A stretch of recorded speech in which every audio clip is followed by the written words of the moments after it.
أسمو وأجتاز السماء جلالا فأزيد أسراب الغيوم جمالا. بسم الله الرحمن الرحيم. الحمد لله والصلاة والسلام على رسول الله وعلى آله وأصحابه أجمعين. په دویشتمه صفحه کې عنوان ورکړ شوی دی د ټولو څخه لوی احسان کوونکی.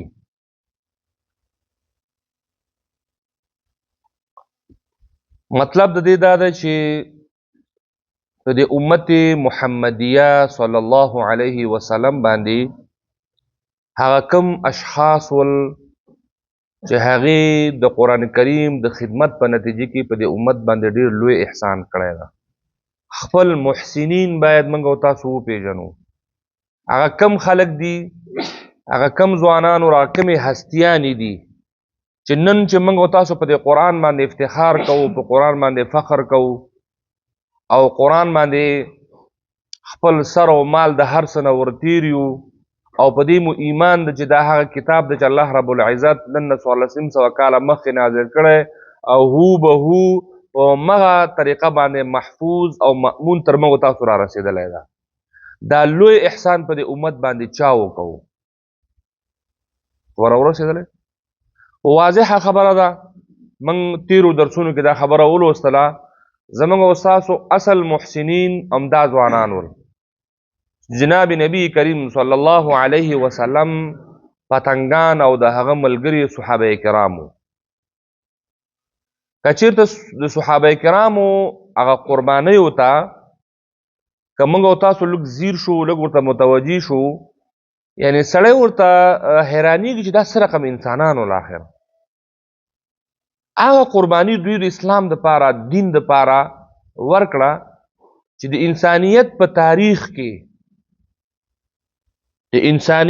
تاریخ کې نو هغه شان قرباني تصور هم نشي کېدلی.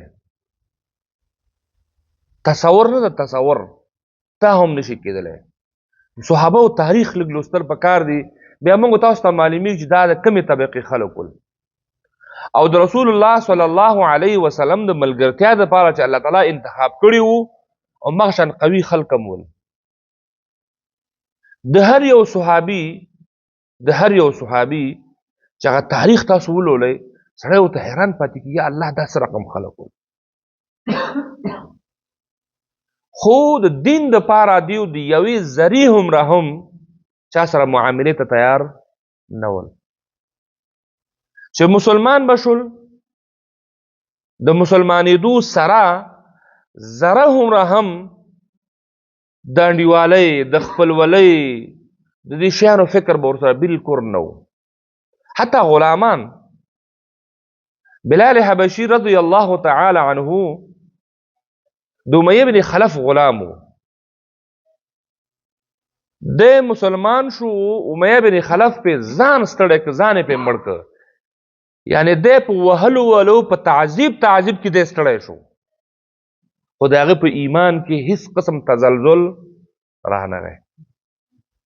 حتی ابو بکر صدیق رضی الله تعالی عنه چې د ده د آزادولو دپاره راغی، د هغه یو غلامو دوه روایته دي دلته. یو روایت دا ده چې د ابوبکر یو غلام و، هغه ته وویل چې ستا خو داسې ستا خبر نه منې، ټیټ نه پتنګې دا ما ته راکړه، تا ته به دا بل یو ځناور ما سره شته، دا به درته درکړم. هغه نه مسلمان نه و، هغه د ابوبکر صدیق چې کوم وله ده سره یې بدل کړه. یعنې دی هغه ورته چې زه نو په وهلو تنګ شوم ورباندې، دی د خپل ایمان نه وړي. او هغه حالتونه چې د عربي ګرمي په هغه وخت کې، ځکه اوس خو د ځمکې حالات تغییر خوړلی.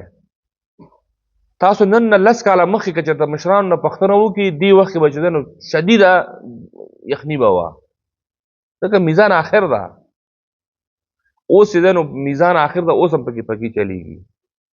هو د ژمي میاشت ده، اوس په ژمي، ځکه د اقلیم تغییر خوړلی.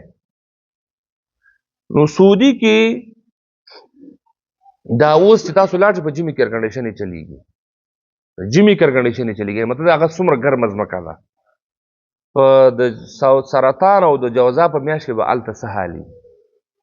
نو بلال به راوویسته په سرو شګو باندې،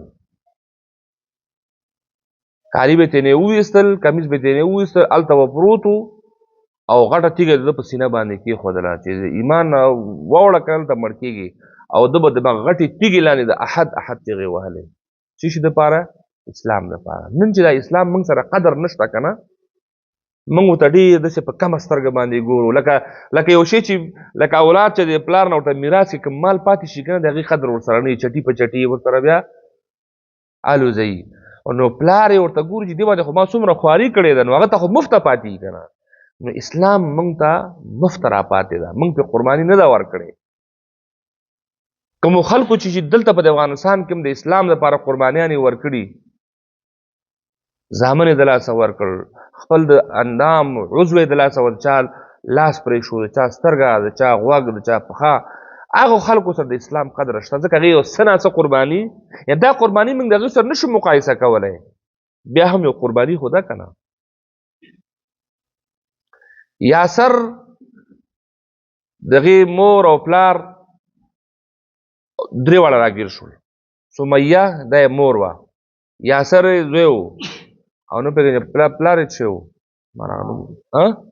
عمار بن یاسر، عمار او یاسر. نو عمار په مخکې د هغې پلار ووژل شو، مور یې ووژل شوه، مخامخ تړلي دي، او حتی د مور سره چې کله ابو جهل ورته راغی، ورته وویلې چې اوس د دې مور سره څه خبره کوه، د مور د ده په خوله باندې لاړې وشیندلې. نو ابو جهل ظالم یو پښه یو اس پورې وتړله، او بله پښه بل اس پورې وتړله، اسونه یو په دې طرف یې وځغله او بل یې په هغه طرف وځي، منځ کې دوه ځایه کړله. خو د عمار رضی الله تعالی عنه په ایمان کې هېڅ قسم خلل، دا هر څه په خپلو سترګو باندې ولیدل. او د قرباني د څه شي دپاره وه؟ اسلام دپاره وه. اولنۍ شهیده په اسلام کې چې ده نو همدغه سمیه وه. ښځې اولنۍ قرباني ورکړې د اسلام لپاره، شهادت یې ورکړی. د دغې صحابه کرامو هغه احسان په هر بخش کې، په هر بخش کې دومره قربانیانې دي چې ما ته څه چې هغه سړی چې لوري سړي ته ناممکنه غوندې ښکاري. بالخصوص د خلفای راشدینو قرباني. خلفای راشدینو د اسلام لپاره دومره لویه قرباني ورکړې ده، د دې امت باندې دومره لوی احسان کړی ده چې نن موږ او تاسو په خپل، ځکه د دغې صحابو په زمانه کې، د عمر فاروق په زمانه کې، د حضرت عثمان رضی الله تعالی عنه په زمانه کې افغانستان ته اسلام را رسېدلی. د هغې په محنت باندې او د هغې په هلو ځلو باندې او د هغې په قربانۍ باندې په افغانستان کې د صحابهو قبرونه دي. دا دلته دوی تجارت دپاره نه و راغلي، دوی دلته څه د بل څه مقاصد د شوم مقاصد دپاره نه و راغلي، بلکې د اسلام پیغام یې ځان سره راوړی. نن چې موږ او تاسو مسلمانان یو، په هر کلي کې مسجدونه دي، مدارس دي، او د اسلام نارې وهو، د اسلامي نظام دپاره کار کوو، د هغې تر څنګ ولاړ یو، هغه حمایه کوو. دا زموږ خپل څه ذاتي کمال نه و، دا موږ هغه خلکو دا شی موږ ته را رسولی. د هغې احسان په دې امت باندې ډېر زیات لوی احسان ده. بالخصوص دغه احسان چې قرآن یې تر موږ تاسو پورې روغ را رسولی.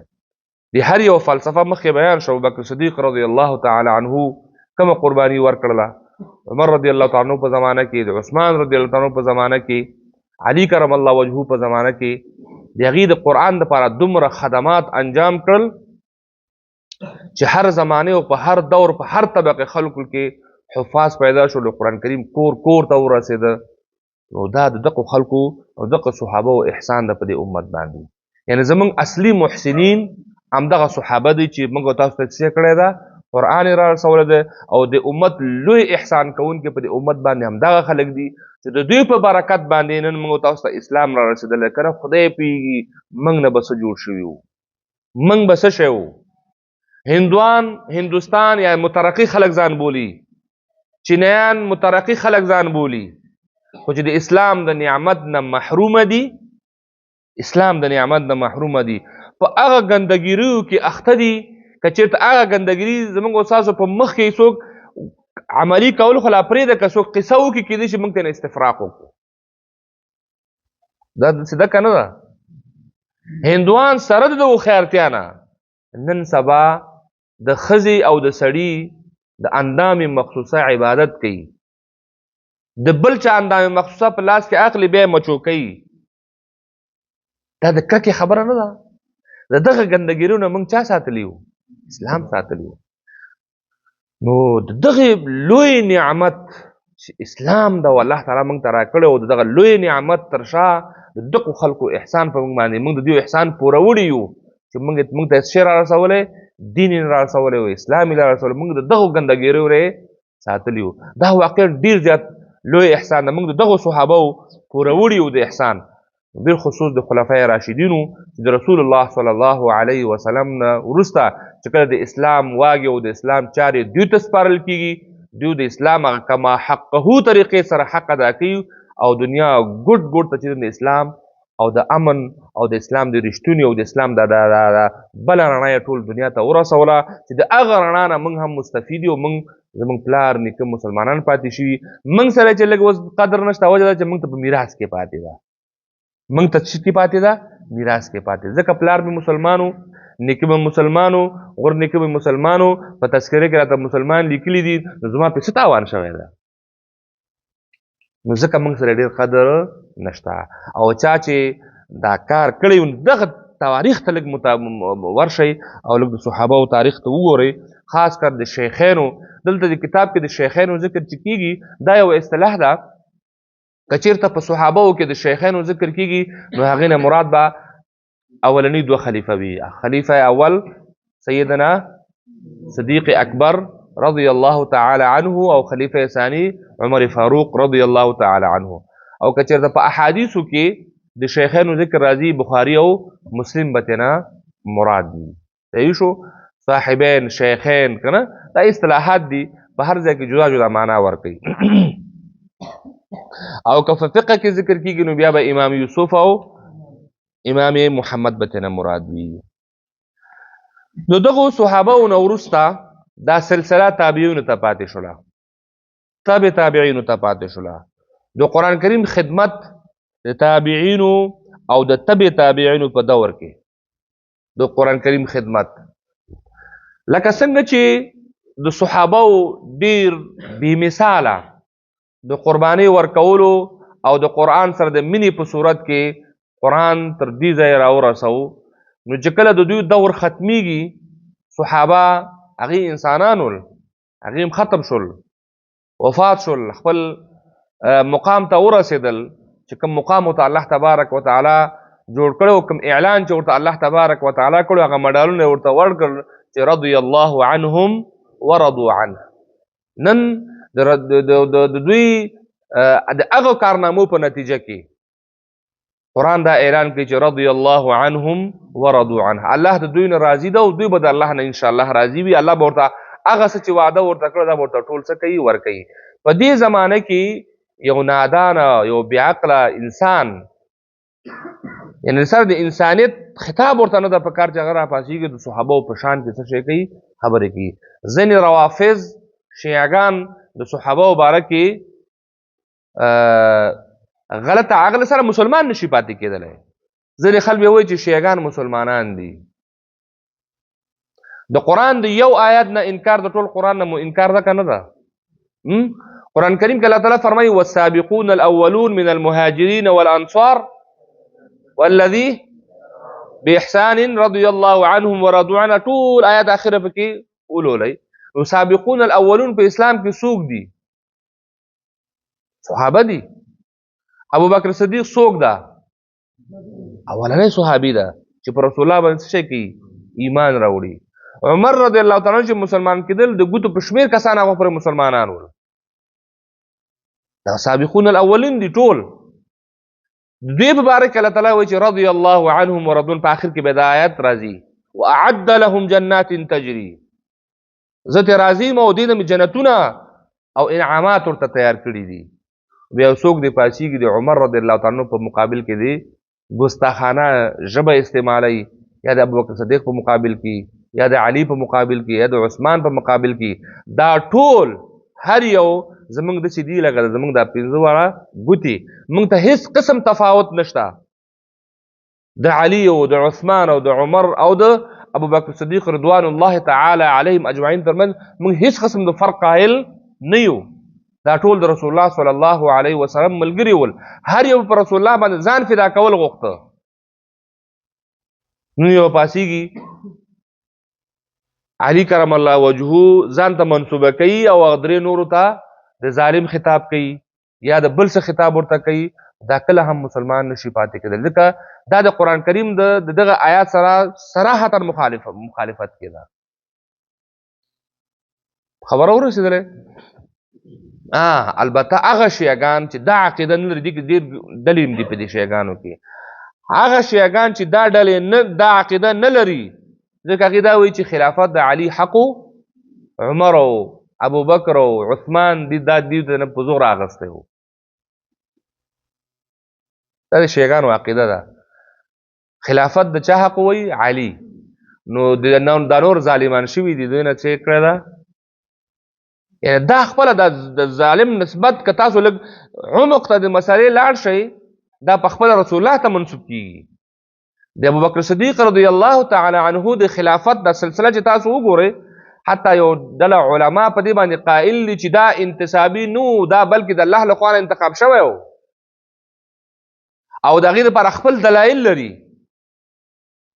یو دلیل دا وړاندې کوي چې رسول الله صلی الله علیه وسلم کله چې مرض الموت ته ورسېده، د وفات نه 14 ورځې مخکې رسول الله مریض شوی، ټول 14 ورځې مخکې 10 ورځو پورې رسول الله خپل مونځ خپل امامت په خپله کوو. دومره په تکلیف کې وو چې کله د مانځه وخت به رانږدې شو او ام المؤمنین عایشه صدیقه رضی الله تعالی عنها فرمایي چې ما ته به ویل چې ما ولمبوه، وایي اوبه مې لمبو د اوبو سره به چې دی داسې تر و تازه شو، بیا به چې دی نو مخ و لاس به یې غږ غوړ به یې که ږیره مبارکه به یې هغه چې دی راووت، تر څو صحابه داسې ټیټ کړو چې رسول الله عادي حالت کې ده، یعنې تر څو صحابه مورال ضعیفه نه شي. یعنې رسول الله دومره هغه کوو چې صحابه چې ته وایي حال دا چې هغه دی به د وس نه پوره نه و، ما به کور کې پوره خواري کړې وه. وایي چې کله 4 ورځې د وفات ته پاتې شوې، نو بیا نور پر رسول الله صلی الله علیه وسلم دا توان نه و، حتی د دې نه مو وغورځېده. ما ورته وویل چې یو څوک انتخاب کړه د مانځه دپاره، ته ولې په ځان باندې هغه کوې؟ وایي تر څو پورې چې ده په وجود کې توان شي په 2 کسو باندې دی موږ مسجد ته راوستو، د هغه وخته پورې ده چې د امامت چاته حواله نه کړ. کله چې وایي 4 ورځې وفات ته پاتې شو، په دغه ورځ باندې بیا څو ځلې موږ جګ به جګه و، دی به بېهوشه کېده. بیا چې دی نو ده فرمان صادر کړ د ابوبکر د مانځه ته مخکې شي. دی وایي چې د ابوبکر انتخاب د امامت صغرا دپاره دا په دې دلالت کوي چې د امامت کبرا دپاره مستحق ده. یوه خبره. دوهم یو حدیث د بل دلیل ده چې هغه ام المؤمنین عایشه فرمایي چې یو ورځ ما ته رسول الله وویل چې پلار او ورور دې راوغواړه تر څو زه هغې ته څه لیکل وکړم، هغو ته زه لیکل وکړم، او ځکه چې د ما نه وروسته به په خلافت باندې ځینې خلک داسې پیدا کېږي هغه به ځان د خلافت حقدار ګڼي او دا خلافت حق د ابوبکر ده. دا د ابوبکر انتخاب د چا انتخاب ده؟ د رسول الله انتخاب و. حتی یو حدیث بل ده، نبی کریم صلی الله علیه وسلم فرمایي وایي ما خوب ولیده،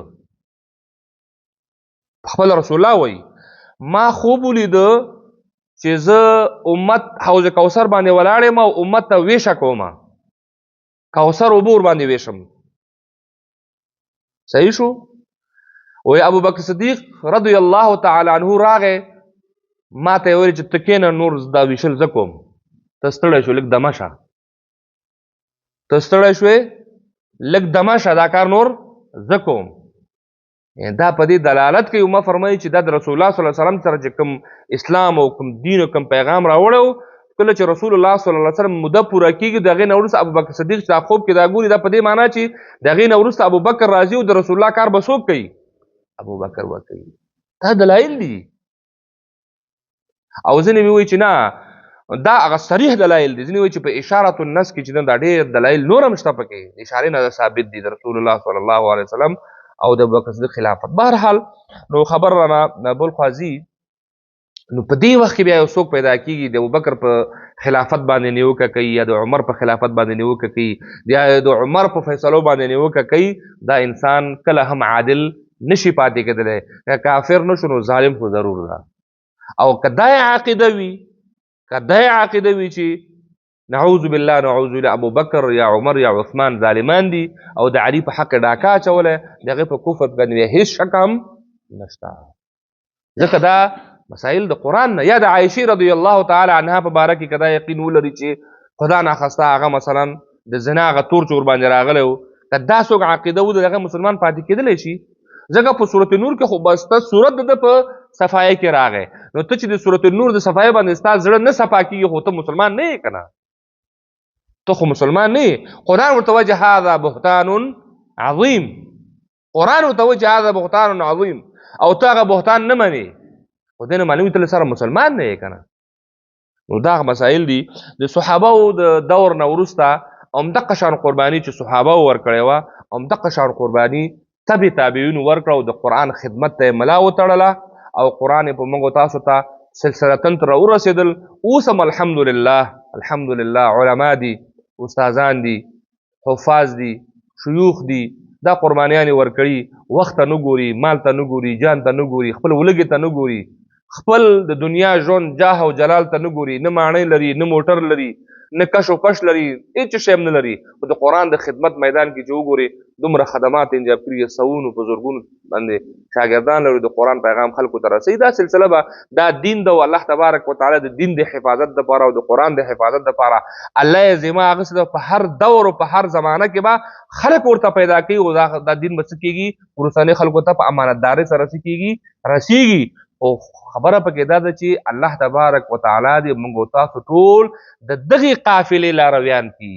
وصلی الله تعالی علی خیر خلقه محمد وعلى آله واصحابه اجمعین.